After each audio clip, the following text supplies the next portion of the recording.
Just as a disclaimer, we want you to know that some of the movies that we will be reviewing were shot in a different time and era where people of race and sex were not treated equally. We understand this and hope you do too. The movies or anything that happened on the sets are not the views of this podcast or what this show is intended to be all about.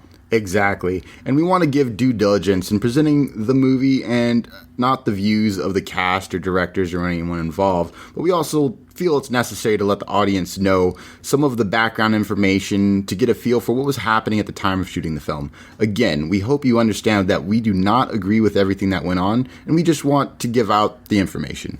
And with that being said, hope you enjoy the show.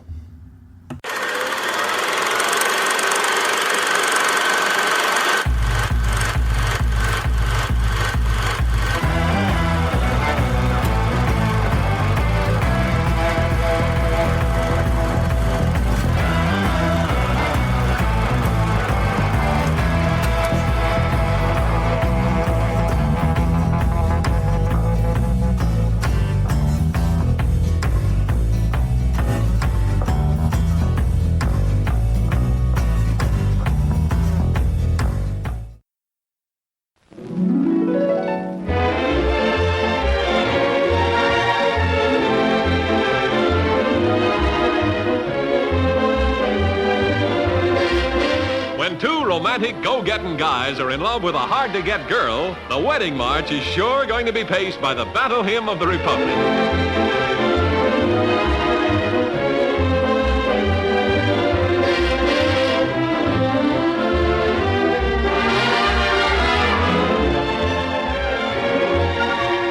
I like 'em loose.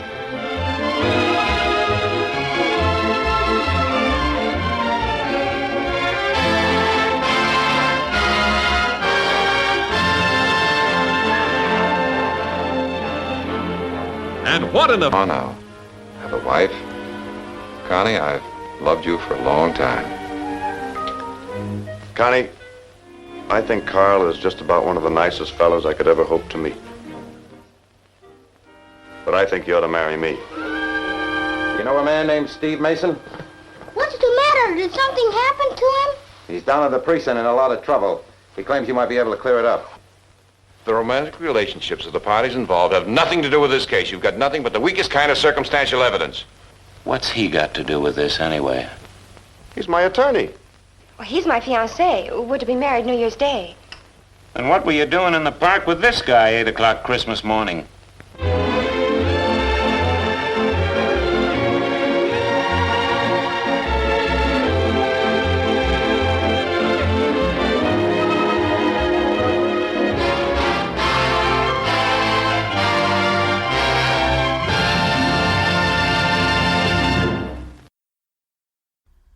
Alright guys, welcome to the Tragedy of Cinema, episode 18. We will be discussing the movie Holiday Affair.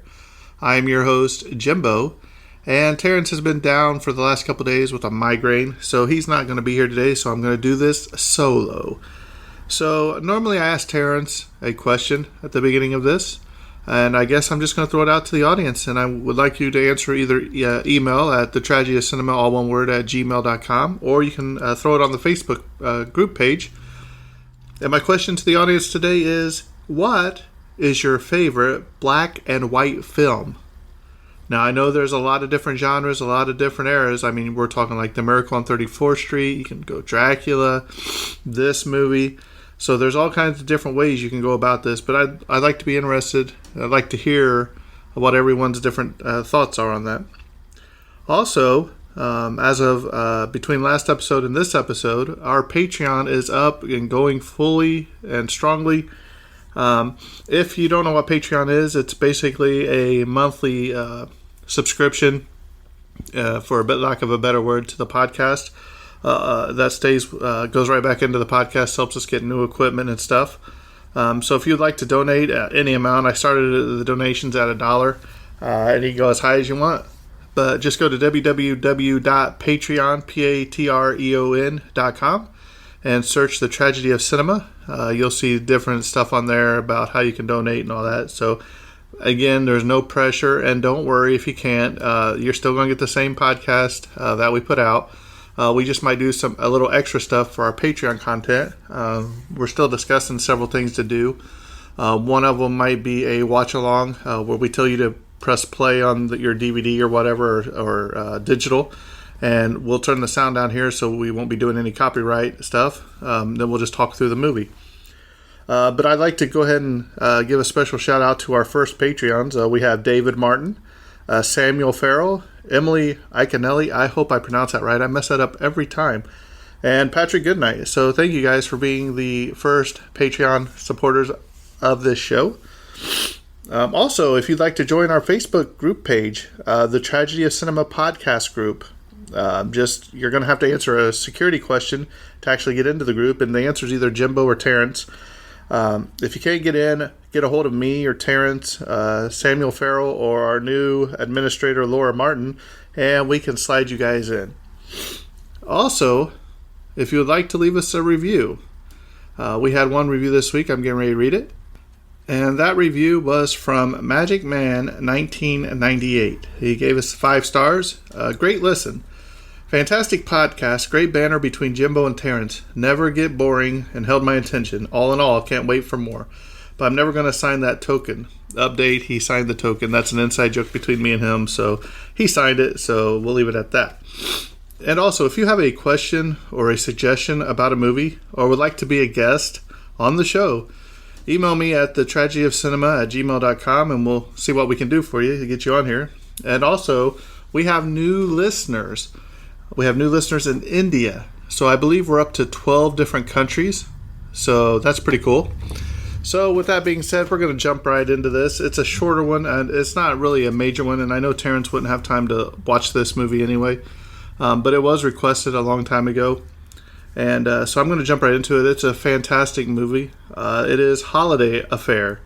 The release date was December 24th, 1949. Directed by Don Hartman. The writing credits, Isabel Lennart, who did the screenplay, and John D. Weaver did the story called The Christmas Gift. Now we'll jump straight into some technical aspects. I know specs. This is what Terrence usually does, so this is my first time, so bear with me. The runtime for this movie is 1 hour and 27 minutes, or looking at 87 minutes. The sound mix is mono with a RCA sound system. The color for this movie is, of course, black and white. Aspect ratio is 1.37 to 1. The film length is 2,376.5 meters, or 9 reels. The negative format is 35 millimeter. The cinematographic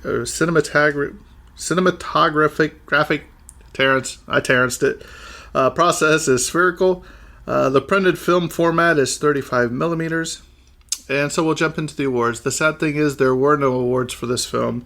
But just because there were no awards does not mean that is not a fantastic film, because this film is great. The synopsis of this movie: a young man falls for a young widow who inadvertently got him fired. As you can tell right there, there's going to be some comedy involved in this one. But this also has a lot of cast members in it, some of which we've already covered in other movies, so we'll get to it. So the cast: you have Robert Mitchum as Steve Mason. Janet Leigh, yes, Janet Leigh from the famous Psycho, as Connie Ennis. Wendell Corey as Carl Davis. Gordon Gebert as Timmy Ennis. Griff Barnett as Mr. Ennis. Esther Dell as Mrs. Ennis. Henry O'Neill as Mr. Crowley. Harry Morgan as the police lieutenant. Larry J. Blake as plainclothesman, Helen Brown as Emily, which is Mr. Crowley's secretary, and Frances Morris as Mary the housekeeper. And as usual, I usually like to try to grab one of the cast members and do a little bit of a biography on them. So for this movie, I chose Robert Mitchum. He was born August 6th, 1917 in Bridgeport, Connecticut. He died July 1st, 1997 in Santa Barbara, California. His father died in a train accident when he was only 2 years old. He was raised by his mother and his stepfather. He played the saxophone and he wrote poetry. was one of 4 actors with Jack Nicholson, Bette Davis, and Faye Dunaway to have 2 villainous roles ranked in the American Film Institute's 100 Years of the Greatest Heroes and Villains as Max Cady in Cape Fear 1962 at number 28 and as Reverend Harry Powell in The Night of the Hunter 1955 at number 29. He had a long-standing dislike of fellow tough guy actors Steve McQueen and Charles Bronson.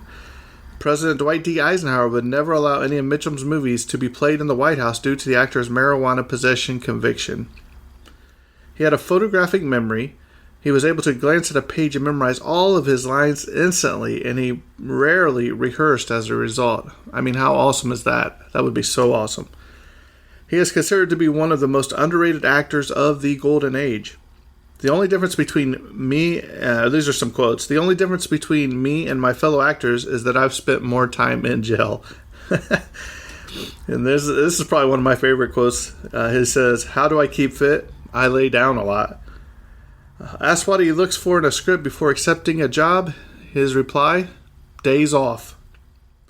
On Steve McQueen, he sure don't bring much brains to the party, that kid. So as you can tell, there was a lot of animosity or dislike for each other. Still, here we see Steve McQueen at it again. If you remember from our Magnificent Seven episode, they did not get along with Yul Brynner. So I don't know if it was just Steve McQueen or it was just that's how he was perceived. So we're going to go ahead and jump right into the facts and trivia. Like I said, there is not a lot of information on this movie, so I figured we could go ahead and get this one out of the way and still do the film justice. Although this modest film was not a success at the time, annual showings on Turner Classic Movies in recent years have made this film something of a minor holiday classic. Janet Leigh was only 14 years older than the boy who played her son in this movie. The baby picture on the wall of Timmy, which is Gordon Gerbert, really is a picture of the actor as a baby, so that's pretty cool that they left that in the movie. This film did not do well at the box office, resulting in a loss of $300,000, over $3 million in 2016 dollars, due to inflation for RKO. That's not Randy Orton, but RKO according to Studio Records. The film was intended to soften Robert Mitchum's screen persona after his prison sentence in 1949 due to the marijuana conviction. Lionel introduced the streamlined F3 diesel locomotive in 1949 in both Santa Fe and New York Central markings. However, they did not offer the streamlined aluminum passenger cars to go with them until 1952. The toy train in the movie uses the old-style Madison cars, a holdover from their pre-war line. Lux Radio Theater broadcast a 60-minute radio adaptation of the movie on December 18th, 1950, with Robert Mitchum and Gordon Gebert reprising their film roles. In the kitchen scene, Mitchum gives Lee a Merry Christmas kiss. Janet Leigh was to say later, "The expression that is on my face of being overwhelmed was for real."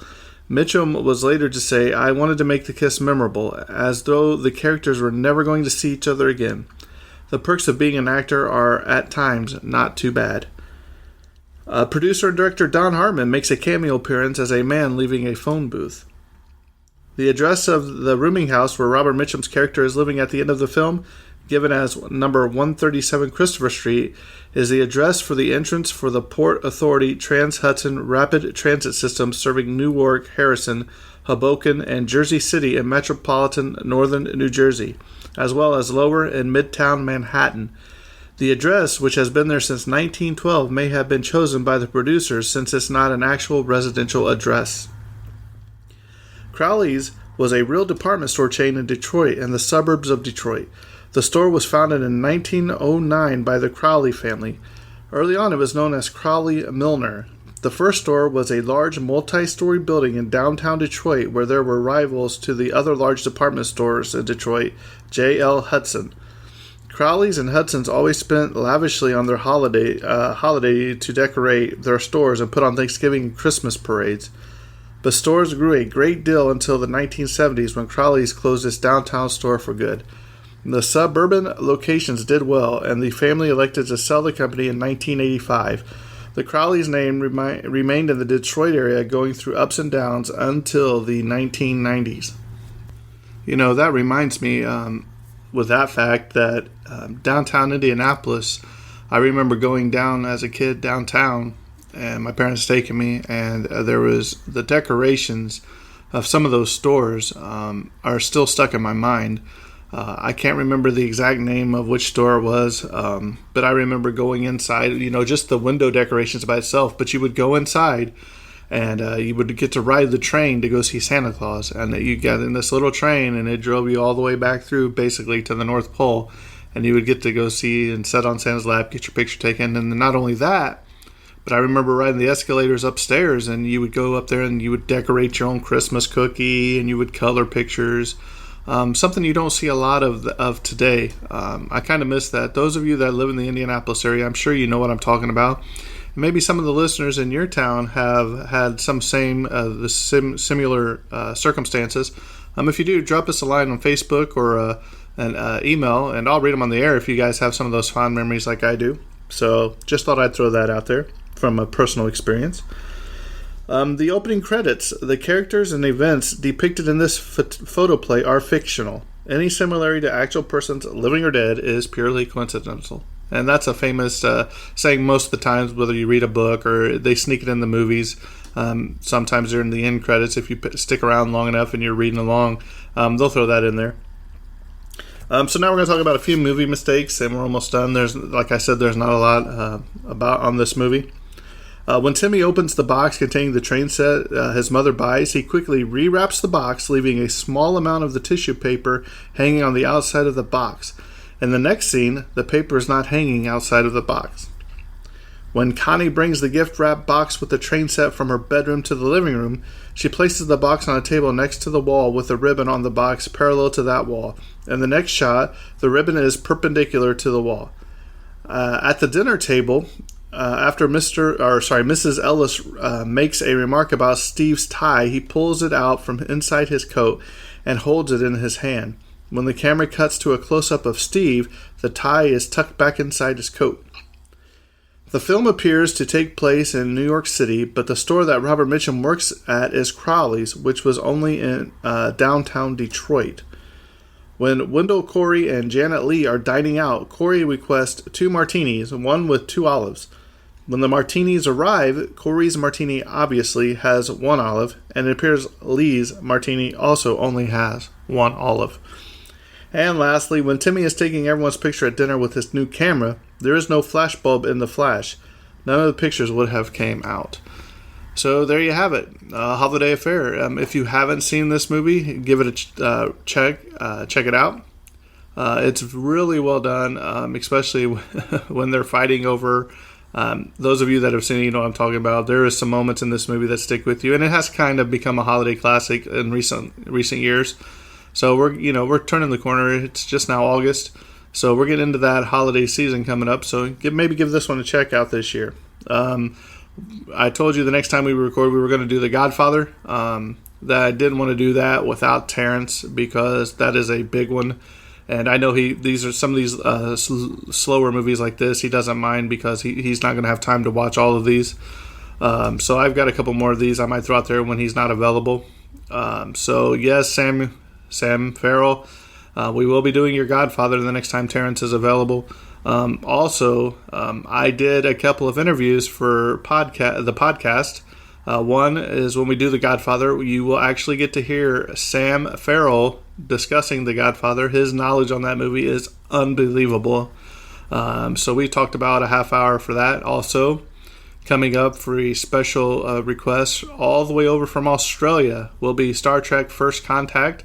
And we discussed a little bit of that and some about Australia with the requester Patricia McCauley.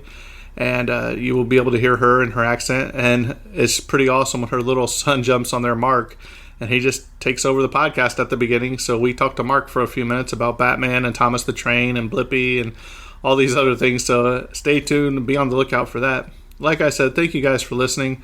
I didn't want it to be another week where we didn't put anything out, so I'm trying to put out some of the lesser known movies that are still very good that you would see and that Terrence wouldn't have the time to see. So I have seen this movie. It's very good.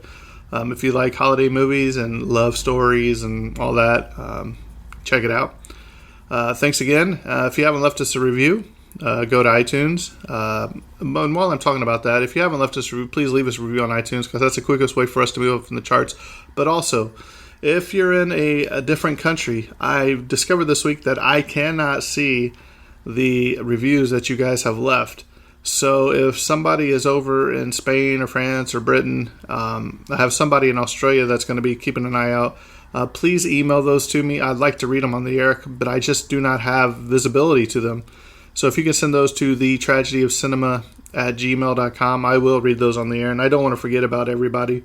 So thanks to all our listeners. It's been fun. It's a hobby. I enjoy it, even though it's a lot of hard work at times, and it's worth it, I think.